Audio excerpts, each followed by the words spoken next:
Good afternoon, everyone. Thank you all for coming. My name is Erica Gokier. I'm the teen librarian here at the library. Before we get started, I just want to take a minute to thank the friends of the library who make programs like this possible. Amanda Panitch grew up next to an amusement park in New Jersey and went to college next to the White House in Washington, D.C. She now resides in New York City, where she works in book publishing by day and writes by night. Her debut book, Damage Done, has been described as Gone Girl for the YA set. It is gripping, suspenseful, and always had me at the edge of my seat. I could not be more thrilled to have this author with us today. Please help me in welcoming Amanda.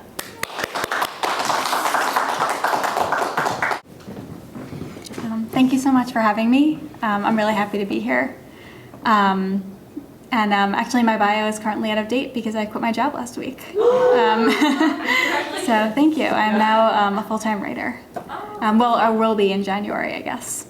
And it's really exciting because it's what I've kind of wanted to do my entire life. I was talking to one of the librarians out there, and they were saying that whenever they have an author in, the author always tells them, like, thank you for having me here. I grew up in the library, and that is pretty much my story, too. I spent a lot of time in the library as a kid. I loved the librarians. I read basically everything they put in front of me. And so it's really exciting now to kind of come full circle and speak at libraries and be like the authors that I would go see at the library as a kid. And so I thought that I would do a brief reading and then kind of open it up to a Q&A/discussion, because I kind of find it's more fun when it's interactive. And I actually brought two choices to read from. I have my current novel, Damage Done, which I'm not sure if you've read. And then I also brought an advance copy of my second book. So I thought I might read the beginning of this one, if that sounds good. Cool. So this book actually, Damage Done, as will be kind of a reassurance to the people who have read it, is not really based on my life. But yeah, so there's not really, there are definitely kind of little influences in there. Like the main character, Julia/Lucy, she goes by both names throughout the book. She really hates driving. I also really hate driving, though it's for a very different reason. And in contrast, kind of the second book is a lot more, it's not, I wouldn't say it's based on my life. I was never kidnapped, thank goodness. But there's definitely a lot more in common with my life, this book. It's set in an amusement park that's based very heavily on Six Flags. And the book is called Five Banners, and I'm really surprised that Random House let me get away with that. And I spent 2 summers working there in retail and in guest relations. And so that really kind of fed into and inspired a lot of what happens in the book. And the main character in this book, Scarlett, was kidnapped from her family as a young girl. She spent several years in captivity with another little girl named Pixie. They grew kind of to have a very close kind of sister-like relationship. And then at one point, Scarlett was given the opportunity to escape, but in order to escape, she had to sacrifice Pixie and leave Pixie behind and leave Pixie to what we think is her death. And now it's, several years in the future, Scarlett has, she's still traumatized, but she's recovering and she's doing better. She's working at Six Flags, or Five Banners, for the summer. And she is making friends at the park. She's interested in a boy, and then she realizes that one of her coworkers strikes her as someone who is very familiar. And she kind of comes to realize, is this Pixie? Is Pixie back? And if she's back, if this is really her and she's really back, which should be impossible because she's supposed to be dead, what does she want from me? And what is she doing here?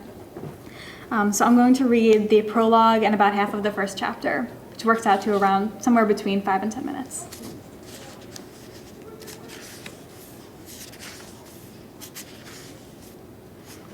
I didn't choose to join the illustrious Society of Missing Girls. I didn't grab an application, dot my I's with hearts. It was 3rd grade, okay? And sign my name with a flourish on my newly acquired cursive. I was taken.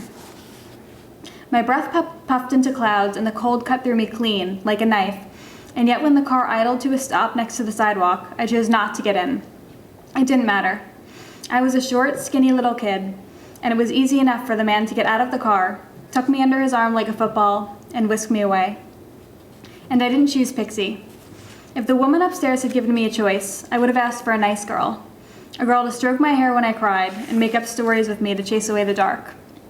I wouldn't have chosen the skinny girl with the rat face and ever-darting eyes. Still, after a month of scrubbing floors and crying into my dirty mattress, my only friend, the dim, flickering bulb overhead, I took the girl she gave me. I made almost no choices in that basement, none that mattered. I secretly chose to call the woman upstairs stepmother, after the evil stepmother who made Cinderella scour the fireplace until her knuckles bled, but it wasn't like that turned me into an actual Cinderella and sent me a fairy godmother to sweep me away. Stepmother chose the clothes Pixie and I wore, the chores she'd make us do, the food we ate, and the times we woke up. The only real choices we had were how much food to eat and what time to go to sleep. And as eating too little or going to sleep too late made us painfully hungry or tired the next day, they weren't real choices at all. At the end of my time with stepmother, I made one choice. That choice mattered. That choice changed everything. Took my path and Pixie's path and untangled them in one swift rip. After so long without the ability to choose, making choices feels, I don't know, like a superpower. 5 choices can change the world. Or at least myself. Chapter 1. In the first issue of the Sky Woman comics, the good citizens of Silver City are in trouble. An evil villain has diverted the course of a fiery meteor and has, for no good reason, decided to plop it right on the city itself. Everybody's weeping and tearing at their hair and pounding the ground with desperation, but there's nothing they can do, like go to another city, apparently. Until Sky Woman shows up in a swirl of baby blue and gold. She swoops through the air and forces that meteor back on track. Then she decapitates the evil villain for good measure. Everybody cheers and kisses the ground they were just beating. In the basement, every time I closed my eyes, that's what I pictured. Sky Woman, sailing down from the sky, smashing the bars of the basement's windows in one great sweep, and lifting me out by the nape of my neck, as if I were a kitten. She never came, because she isn't real. The theme park bearing her images, though, and I think it would embarrass her, honestly. The employment office of Five Banners Adventure World, home of Sky Woman and the League of the Righteous, is more trailer than office. Plunked at the far side of the vast employee parking lot, where it creaks on its wheels every time a gust of wind blows through. I sit in one of the trailer's tiny cubicles, my dignity cupped in my hands as I speak to one of the park's assistant managers, who doesn't look a second older than me. I just love working with people, I lie as enthusiastically as I can manage. Making people happy makes me happy. I love to problem solve. Did I hit all the buzzwords the job listing mentioned? I don't have any retail experience, but I've done some babysitting. I thrust my hands out in front of me and unfurl my fingers, revealing my dignity, the gleaming golden center of a flower. The assistant manager, who wears a lime green polo so bright it hurts my eyes, and that clashes with her blonde hair, smiles. "You sound like you'll be a great fit here with your zeal for helping people," she says. "Congratulations, Scarlett. You've got the job." "Yay," I say. "You look like a medium-sized women's shirt," she says, apparently not much impressed with my display of zeal. That's fine, because my zeal stems mostly from a desire to pay for my gas and car insurance. It's not like I really use my car to go anywhere, but I need to have it, because as long as I have it, I can go somewhere if I want to. Without it, I'm trapped. "What size pants are you?" I tell her, and she stands. "Great, I'll be right back," she says. I wave a silent goodbye to my dignity as she goes. Anyone who works at Five Banners Adventure World over the summer needs to be prepared to exchange her dignity for the allotted 2 lime green polo shirts, 2 pairs of khaki pants, a brown belt, and a name tag that screams Scarlet in bubble letters. Bonus points for knowledge of Wonder Man, Sky Woman, and the gang, the group of superheroes around whom the park is based. I love comics, so I win all the bonus points. It's worth a temporary loss of dignity to be here, surrounded by Sky Woman and Wonder Man and their crew. I spent so many years imagining them that the thought of seeing them walking around every day, of talking to them, while the people dressed up as them, is so exciting. What I really want is to be one of the girls that gets to wear the Sky Woman costume, but you're required to put in a season of work at the park before you can transition to the costume character department. This is my 1 season. And then I'll get to make kids' days, smile wide and tell them that nothing will ever hurt them. That's not true, of course, but it's a good thing for someone to believe, at least for a little while. The assistant manager bustles back in, her arms overflowing with tacky clothing. She dumps them on my arms and grabs a set of forms off the desk. "You just have to sign here," she says, pointing out the signature lines with a pointy crimson nail. She flutters lashes coated so thickly with mascara, I imagine it must be a struggle for her to open and close them, like lifting miniature weights with every blink. To say you received each part of your uniform, that they're all in good condition, etc., etc. I run my new shirts through my fingers. They stink of industrial detergent, and the fabric is rough against my skin. My fingers tingle with the ghosts of old calluses. There's a stain up by the neck here, I say, and stepmother's voice echoes in my skull, ours rolling with her Eastern European accent. I was never able to pin down exactly what country she'd come from, just the general area. Not good enough, girl. Do you know what happens to girls who are not good enough? And a thread's ripped out here. The assistant manager snorts. If that's the worst you get, you're lucky. Her name tag screams Monica. My first year I got pants that were ripped right through the crotch. I had to sew them up myself, and my supervisor told me they looked unprofessional. My pay got docked for that. I checked both of my pairs of khakis for ripped through the crotch. All the crotches are intact, thank goodness. Though if I have to sew them up myself, my sewing will be perfect. Perfect, neat, good little stitches. Maybe I can teach this Monica how to sew. She'll marvel at my talents, ask me how I got so good. I've been quiet for too long. I should probably express sympathy or something. That's what a normal person would do, like my sister. That stinks. It's cool, Monica says. Everything else is great here, really. Job is great, people are great, lots of fun perks. Her voice sounds rote, memorized. This is probably the speech she gives to all the new peons. Do you have any questions? Orientation is next week. I think I'm good, I say, and I stand. I just show up here for orientation? Yeah, it'll be in the arena, inside the park, but there will be signs pointing you there from here. She hands me a stack of papers, glossy brochures, and forms emblazoned with the dual insignias of Sky Woman and Wonder Man, who are positioned front and center on the top brochure. As they should be, of course. They're the heads of the League of the Righteous, or LOR for short. They can save anyone, or so I thought when I was little, before I turned 8. They couldn't save little Scarlet, or Pixie.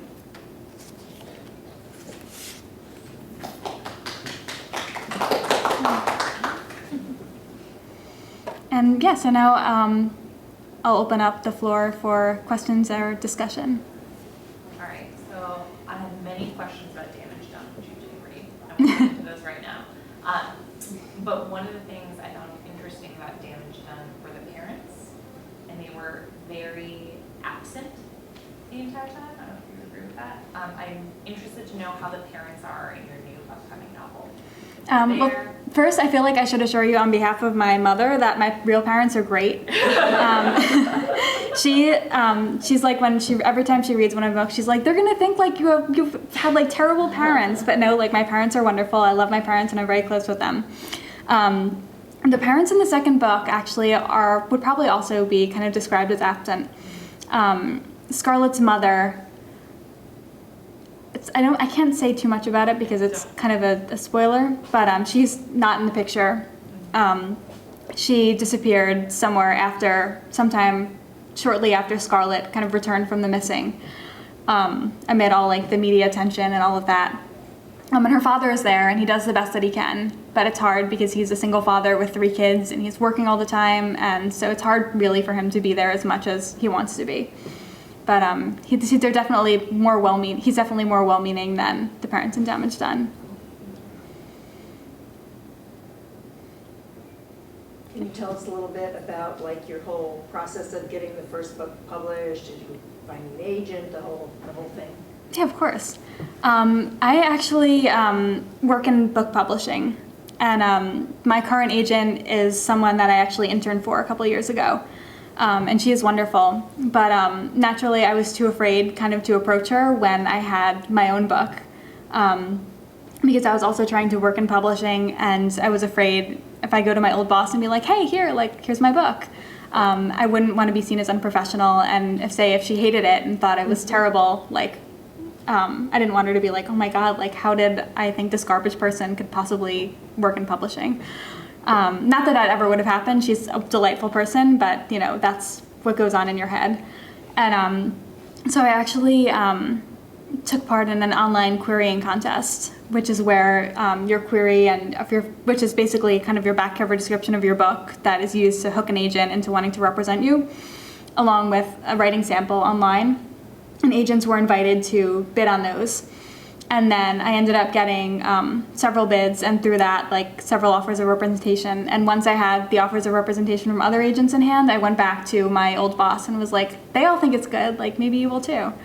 And then I revised a couple of times with my agent, smoothing over plot points, fixing plot holes, and things like that. And then we went into mission, and it sold to Random House. It's about, I think it was like about 10 days later, which, every day feels very, very long when editors are reading your book. And it seems like it happened very fast, but that story kind of omits the 7 novels that I wrote beforehand. So I wrote my first full novel in high school, queried very unsuccessfully, and then wrote several more. And this was the one that finally, it was the right time for the market, and it appealed to the right people, and it eventually got published. That's awesome. Thank you. Did you study English in college? I was an English major, yes. And I didn't take very many creative writing courses. I took one creative writing course to fulfill a requirement, and I ended up getting a B.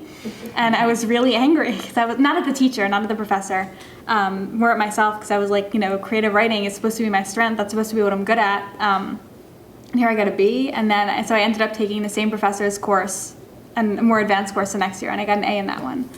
So. Do you use any software for planning your novels?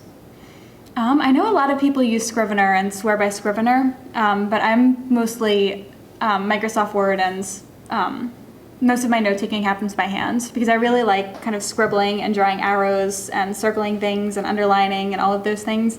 And I know you can do those online, but I have a harder time doing that. And so most of my note-taking and outlining will take place on hand or by hand.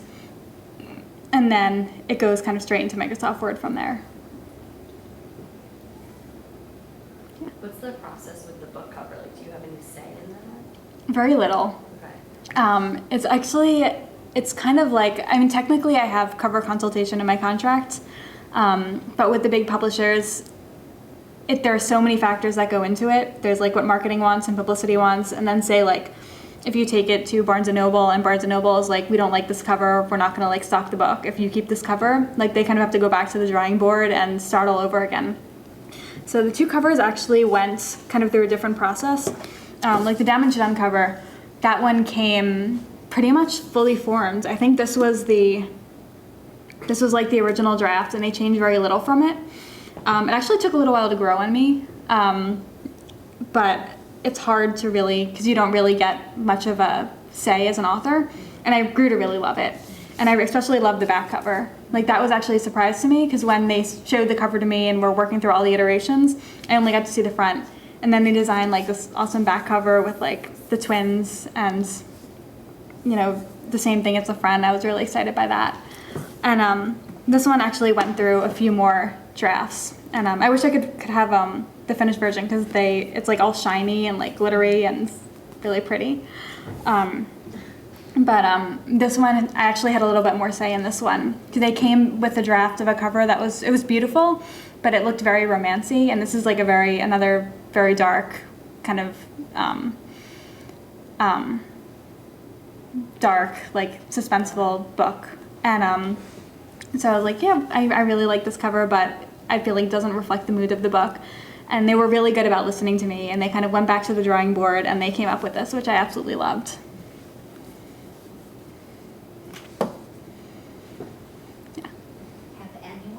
You regarding movie rights? I do have a film agent, which is very exciting, but no film rights sale yet.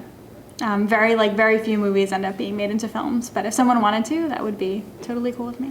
I don't know if I'd see Damage Done. Reading it was good, but I don't know if we could just the book was, kept me up.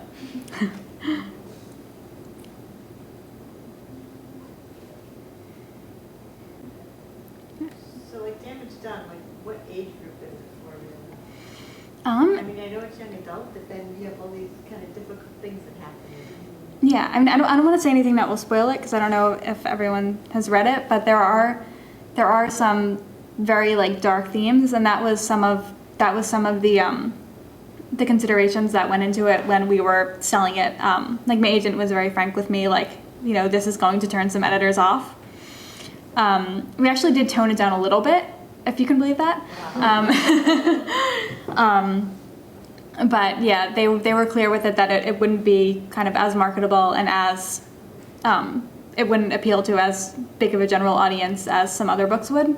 I'm hoping that the second book, because it's still a dark book, but it's kind of less dark and it avoids the kind of the ickiness of the first book.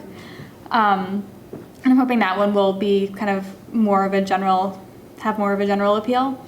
But yeah, to answer the original question, it's technically a young adult book appealing to age 14, like 14 to 18. I'd say probably like it's better to stick to it if you're on the older side of that or if you're an adult who reads YA.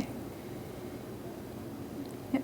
When you're writing these books, how much consideration do you give to marketing and, you know, what the sell appeal, so to speak?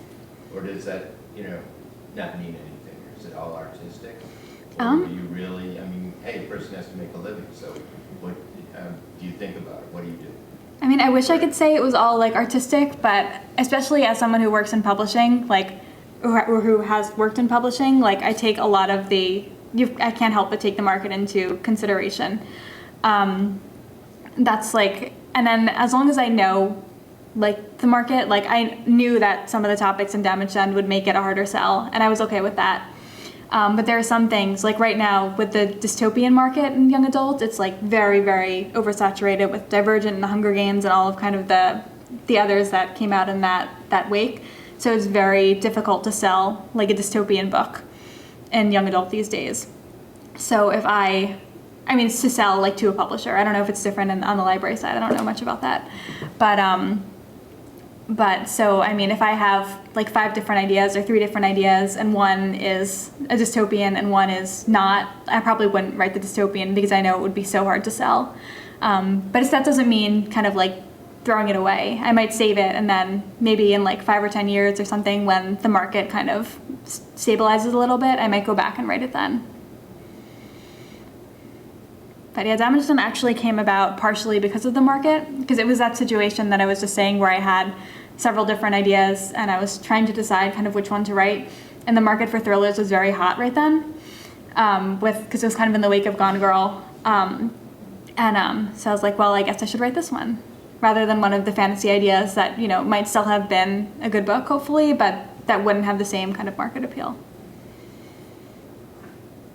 How long did it take you to write each book? It varies by book. Damage Done was a very quick kind of book to write. It took about 6 weeks to write the first draft.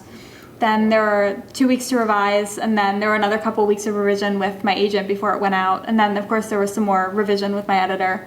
Never Missing, Never Found took a while longer to write because I wrote the whole thing, realized I had to scrap it because I realized that it had gone in a totally wrong direction and that it should have gone a different way, and so going back and rewriting it. So that one took several months.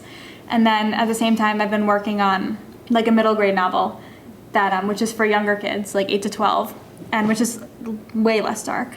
And that one has taken probably a year of on and off writing. So before I got a draft that I was happy enough to kind of share. So it really varies project by project. And it was kind of scary at first because while writing the next book, I was like sitting there like, well, it only took you like 8 weeks to like do a polished version of Damage Done. Like, why is this one taking so much longer? Like, you're a failure. But, you know, you kind of have to come to the realization that things, they take as long as they take. And as long as you have like the best product that you can make, that's the thing that really matters. Who are your favorite authors? Oh my goodness. That is, I feel I have an avid Goodreads user, and I have a favorite shelf on Goodreads that is like hundreds of books. I guess I could say like some of my favorite kind of recent reads. I'm in love with The Sacred Lives of Minnow Bly by Stephanie Oakes. It's about a girl, it's kind of a retelling, a little bit of The Handless Girl, like a very loose retelling, which is apparently a very dark German fairy tale about a handless girl. And she was part of a cult, and then something catastrophic happened to the cult, and she did something terrible, and now she's in a juvenile detention facility awaiting trial. And the book itself is gorgeously, gorgeously written, and I cannot put it down. Like, I brought it on vacation And like instead of really enjoying kind of like the sun and the wind, I was just kind of like reading this book the whole time. But that's stunning. And I would say like kind of thrillery, like in the vein of Damage Done. I loved the Ice Twins, which is an adult book, but it's got kind of like the thrillery, like kind of messed up, like did the narrator do something terrible? Like what is kind of happening here? Like this is obviously not a reliable person. And it's about a woman in London who has two identical twin girls. One of the twin girls falls off a balcony and dies. And then the family tries to start over, like she and her husband take the remaining twin and they move to kind of a remote Scottish moor because that's where all good things happen. And then the surviving twin starts to insist that she is like her dead sister. And so the narrator's like, well, which twin actually died? Or did something more sinister happen? Or like, is she being possessed? Like, what is going on? And it's kind of like, it really plays with your head. And it was another one that I really couldn't put down. When writing Damage Done for your other books, what kind of research did you do in regards to mental health? It was a lot. I did a lot of reading about twins, kind of seeing like, do things run? Because I actually realized, like, I didn't realize this while writing Damage Done, but then I went back and I looked at like the 7 previous novels. I think like 5 of them were about twins. So I think I don't have a twin. So I think I've got this fascination with twins. So I did a lot of research on twins, on school shootings, which is a really depressing like week, and like examining kind of the psychology of the shooters and the people who survived, and then psychopathy or psychopathy, for to see how like different strains of like being a sociopath or a psychopath might express themselves in people, and I hope that I did it well. Second question, my part 2. In Damage Done, Julia/Lucy has moments when like she'll get triggered and something will bring on like a panic attack, like when she smells smoke, she has to like take herself out of that situation. She also has moments where, without any spoilers, where she's incredibly callous. So is she remorseful? Is there something else going on? I mean, Well, it's hard to answer that without spoilers. I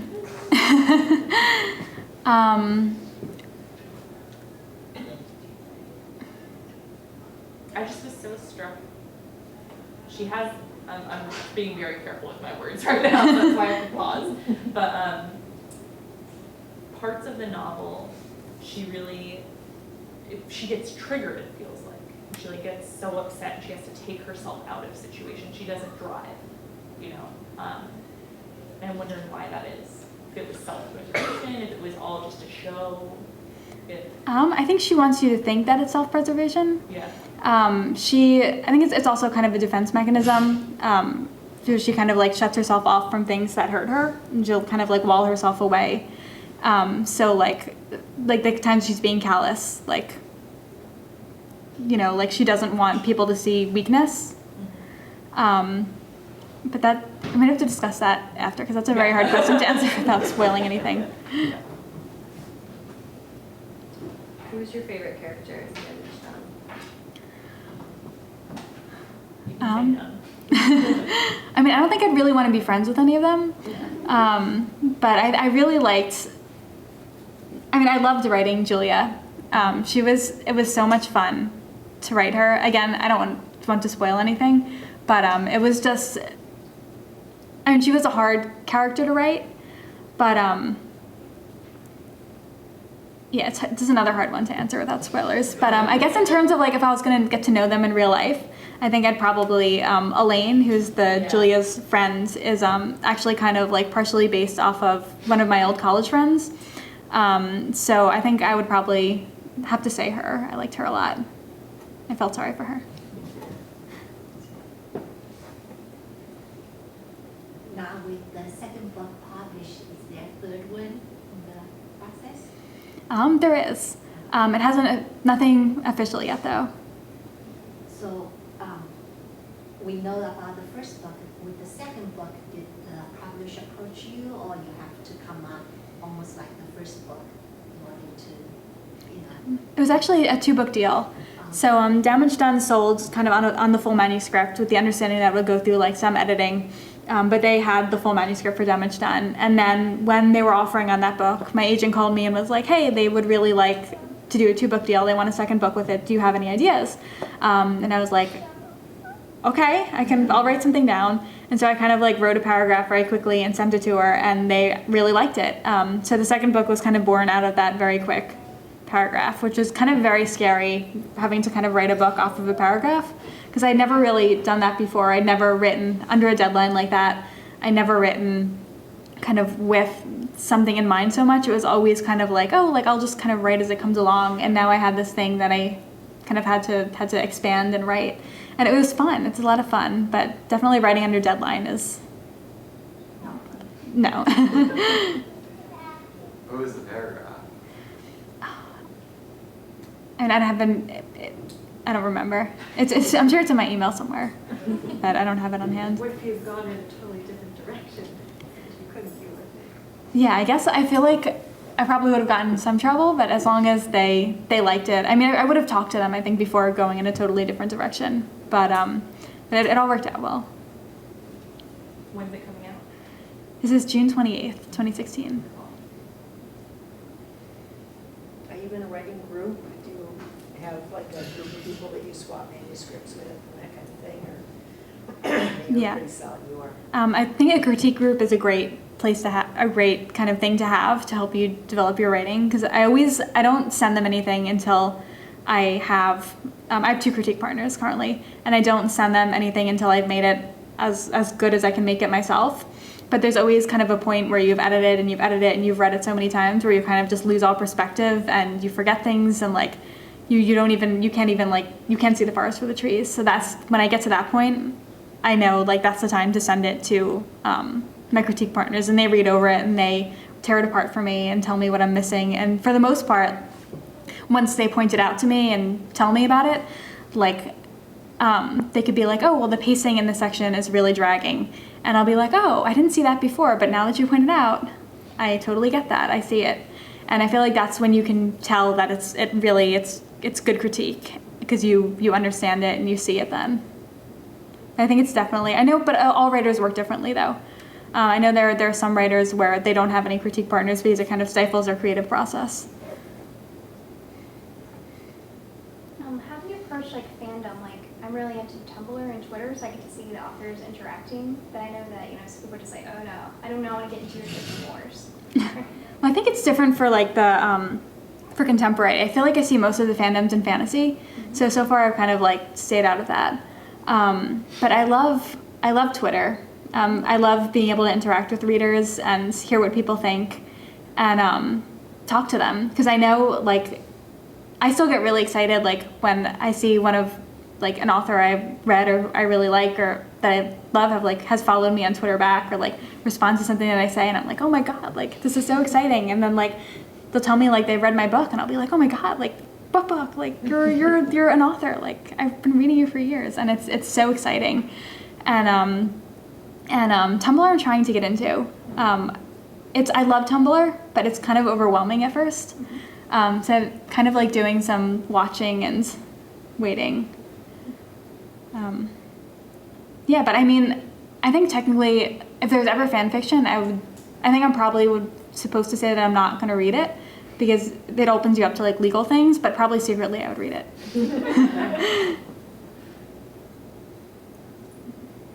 Now, how did you find the critique partners you have? One I found on the Absolute Right Writers Forum, like a long time ago. We've been kind of exchanging work for years and years. And the other one I actually met, she also works in publishing, and we found out like we both write.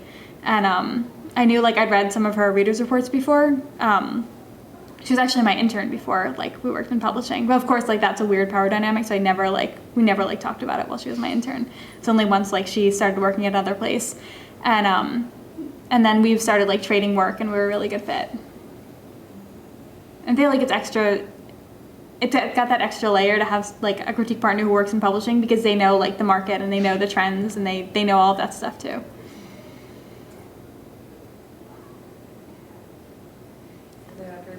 sequel to Damage Done? Because I feel like at the end, without spoiling anything, you left it kind of open to. Yeah, I always think it's funny because people have been telling me that, and I think it's funny because like I didn't envision it as particularly open, but I guess it is. But no, there's no sequel plans. Okay. It's like she could be anywhere. Yeah. Just changing Here. Well, sometimes when I really want to freak people out, I'm like, it's a memoir. How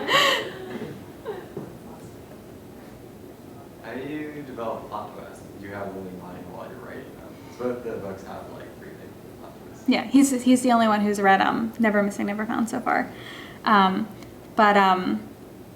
Yeah, they're usually in mind from the start. Like the twist in Damage Done was there before I started writing it, and I knew kind of where it was going the whole time. Never Missing, Never Found was actually supposed to have a different twist than the one it ended up with. But that's why when I wrote it to the end, I was like, this isn't working, like it should be this twist instead. And that's when I went back to the beginning, kind of rewrote it to fit that twist instead. So usually they're there from the beginning, and I kind of know what I'm writing towards.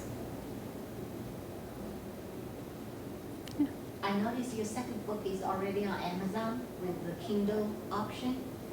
Do you have any control of that, or it's pure just? I have zero control. That's why I wish I noticed like the pricing, because I check Amazon. I probably shouldn't, but I check the Amazon ranking and all of that a lot, and I notice like the price fluctuates, and I always want to be like, can't we set it like to a different price? But I have zero control over any of that. I can't even edit like the description or anything like that, or my author page. You can't edit the author Your bio? page. I don't think so. I could ask them, but I know they like when I wanted to change my bio, I had to go through Random House. I do have like a portal where I can see like kind of it like it tracks your sales ranking over time, and it lets you see like how many copies have sold through Amazon. But I don't think it gives me access to like the actual site, the bio. Anyone else have any more questions? Oh well, thank you so much for Thank coming you. to see me. This is exciting.